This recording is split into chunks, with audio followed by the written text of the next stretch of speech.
The Get Rich Slow Club podcast is a collaboration between Tash Etchman from Tash Invest and Anna Christina from Perla. The Get Rich Slow Club acknowledges the traditional custodians of the land we record on. From coast to coast, across land, waters, and communities, we pay our respects to elders past, present, and emerging. Any advice is general and does not consider your financial situation, needs, or objectives, so consider whether it's appropriate for you. Welcome to the Get Rich Slow Club podcast, where we take you from beginner to confident investor, where we can teach you everything you need to know about investing. So come get rich slow with us. Hello and welcome back. Today we are talking about the top 10 most invested in ETFs on Perla in 2024, which will be very fun. But first, money wins, money losses. What's yours? I've said this before, health is wealth. Every year I say I'm going to invest in my health, and every year I completely fail. So because of that, my body is in a lot of pain. I think I took my neck out working on the train. Oh, okay. Yeah. You know, like from being like down. really in your lap. It's not like you're working on a desk. I think being in that position for so long on the train, like to and from the city. And so I had to spend money on seeing like a massage therapist. Actually, I went for 3 sessions and it's almost like $300 within 3 weeks, like a week and a half. Yeah, $100 each. Yeah.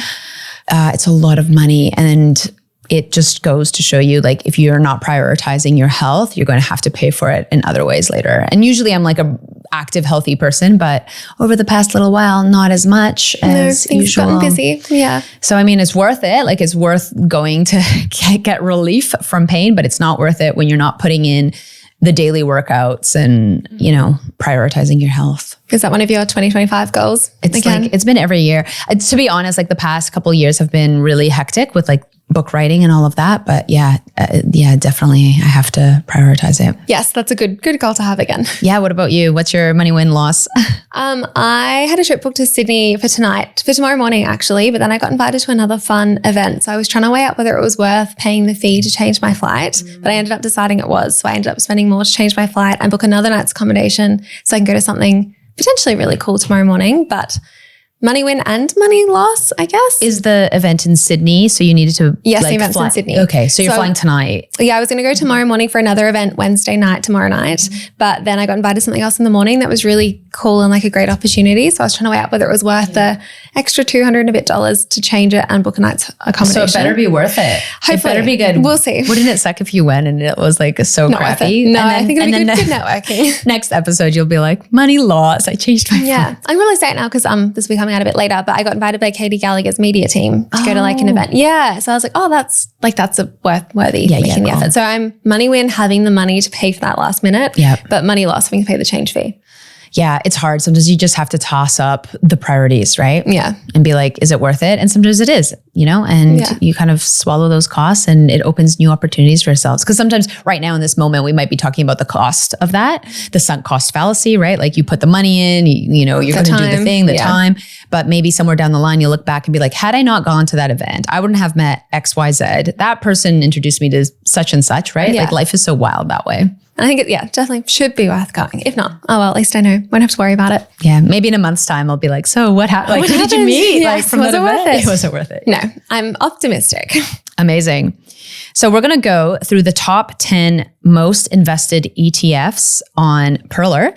And we kick it off with the top one, Tash. So we'll go from number 10 maybe? Yeah. Backwards? Oh, sorry, yes. So number 10, I'm always surprised that this is on the list because I'm always a bit like, this is random, but it's AC/DC, which is a fun sounding one. So it is the Battery Tech and Lithium ETF by GlobalX. Yeah, I think that this one became really kind of famous when it kind of launched a few years ago because it's a more of a thematic type of investment. So people invest in it that want to invest outside of the regular index investing. They want to focus on battery tech.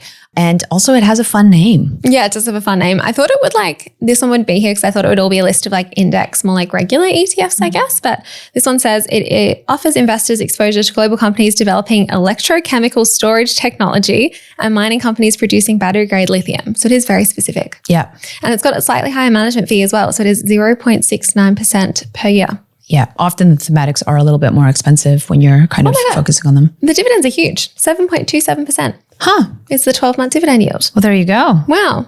Interesting.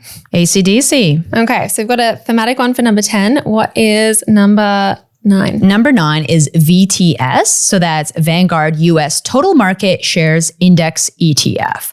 So this is one that a lot of people invest in if they want to invest in US shares specifically. It's a Vanguard one, and the management fee is 0.03%. So it's quite low. Yeah, super low. Very low. 0.03. 0.3 or 0.03? 0.03. Yeah, amazing. Very low. Yes.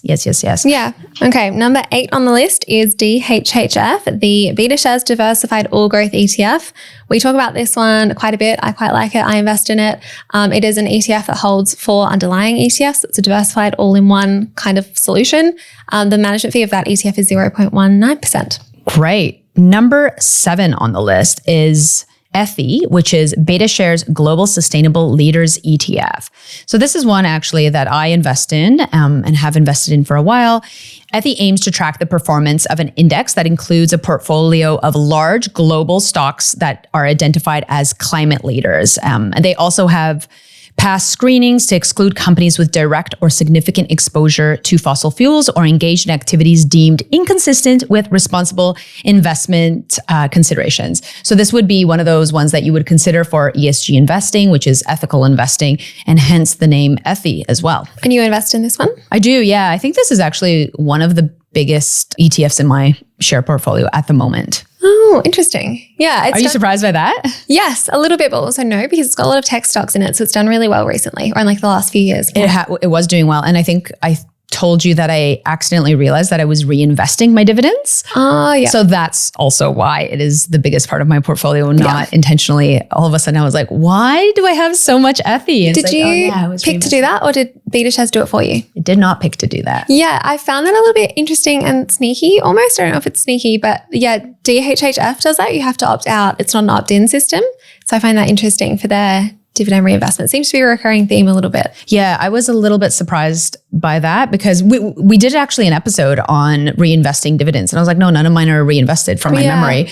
Then I went and checked in the share registry and realized, oh my gosh, actually, I am reinvesting all my dividends from ETHI. And that's why it's such a huge part of my portfolio. Good reminder for everyone to go and check if you are reinvesting them automatically, and if you want to or don't want to, and make sure you're not overexposed when you don't want to be. You should just check the share registry every once in a while just in case, especially if you're moving, especially if there's changes in your life. At one point for the longest time, I realized that I had the wrong address on one of mine. Oh, yeah. I need to double check. I think I've got some admin stuff I need to do on mine, but I've just been putting it off. Yeah. We'll put that on our goals list for next year. Good reminder. Yes. Okay, what number are we up to? Is this number 6 now? Yeah. Yes, number 6 is A200, the Australian 200 ETFs. This is from BetaShares as well. Their headline on their website is the world's lowest cost Australian shares index ETF.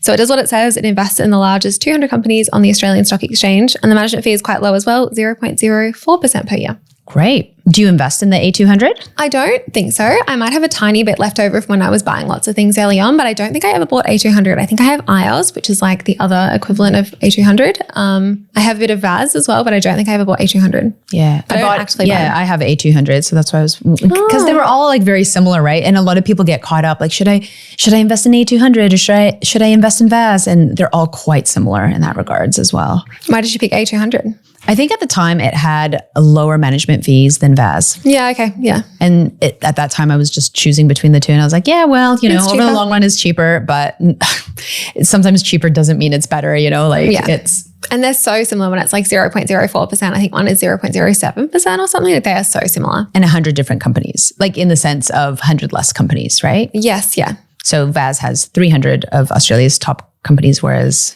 A200 has 200. Yes. For clarity. Number 5 on the list is NDQ, which is NASDAQ 100 ETF, also from BetaShares. It tracks the NASDAQ's top 100 companies that are non-financial listed on the NASDAQ market.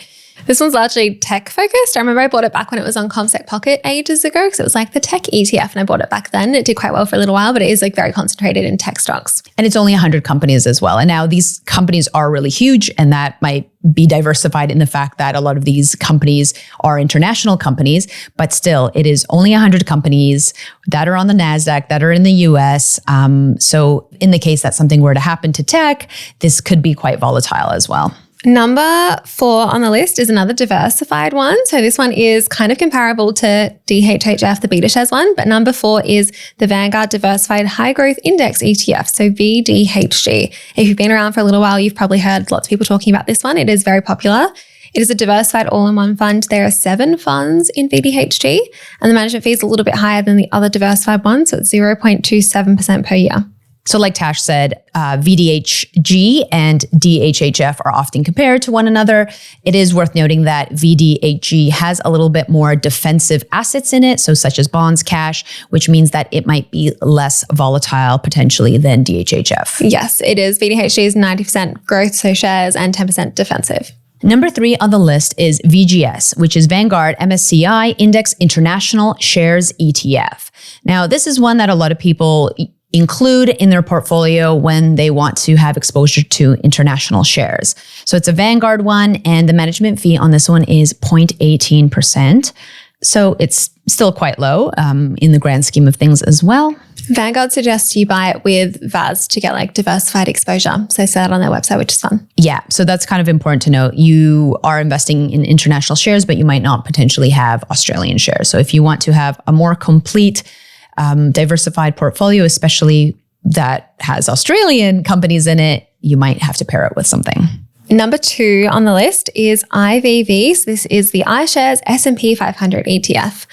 S&P 500 is still so popular. Do you buy this one at all? No. This was my first investment ages ago, because if you listen to Warren Buffett or anyone like that, they're always like, buy the S&P 500, or it's all you need. It's very diversified, but it is limited because it's just the US. And while the US is huge and they have companies like all over the world still, and like stores all over the world for some of their companies, it's still only US companies. I kind of said no so aggressively. Yes. No, I don't invest in the IVV, but I do invest in the S&P 500. I do hold quite a bit of shares in that in my Canadian investment account. So like they exist, but I don't invest in it directly currently in my life. Yeah. If that makes sense. Yeah, fair. Because, we've invested in many different ETFs.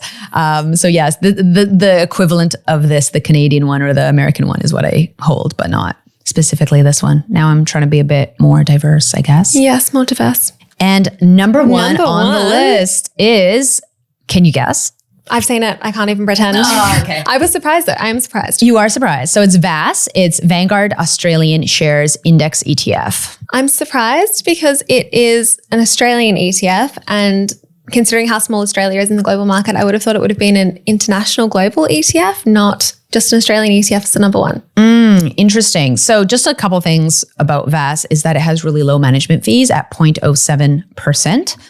And I'm not that surprised. And you know why I'm not surprised is because a lot of people have home bias, right? You have a bias to Australia. We live in Australia. We know Australian companies. We feel familiar with Australian companies. So we feel like we need to invest in Australian companies. So that's one side of it. And then the other side is we have franking credits, which is really kind of special to Australia. So it makes sense that people are investing in Australian companies where they think that they're getting a bit of a tax offset with franking credits. And therefore, I'm not surprised that it's number 1. Yeah, crazy. I still thought it would be slightly less though. But I guess when a lot of people will buy like a third VAS, a third VGS, a third something else, so it still ends up being like maybe slightly more VAS. But yeah, interesting. Well, there you have it. Top 10 ETFs invested in on Pearler in 2024. Let us know if you invest in any of those. I'm sure you would. Yeah. Let me know if anyone actually invests in ACDC, because I haven't heard much actually spoken about it. So I'm surprised that's still on the list. Yeah, who knows? I don't know. I think it's always... Yeah, I'm curious. Yeah, if you invest in ACDC, let us know. Yeah, fun. Bye. Bye. Thanks so much for joining us. If you found this episode helpful, please rate us 5 stars, write a review, or share with a friend. If you're new to investing, make sure to listen to our first 10 episodes. Follow us at Get Rich Slow Club or Tash at Tash Invests, or me at Ana Cristina. This show was brought to you by Natasha Etchman, who is an authorized representative 1299881 of Guideway Financial Services, AFSL 420367, and Pearler, who is an authorized representative 1281540 of Sanlam Private Wealth, AFSL 337927. Knowledge is power, especially when it comes to investing. So make sure you check out our financial services guides and read the product disclosure statement and target market determination for any investments you're considering. See our show notes for more info.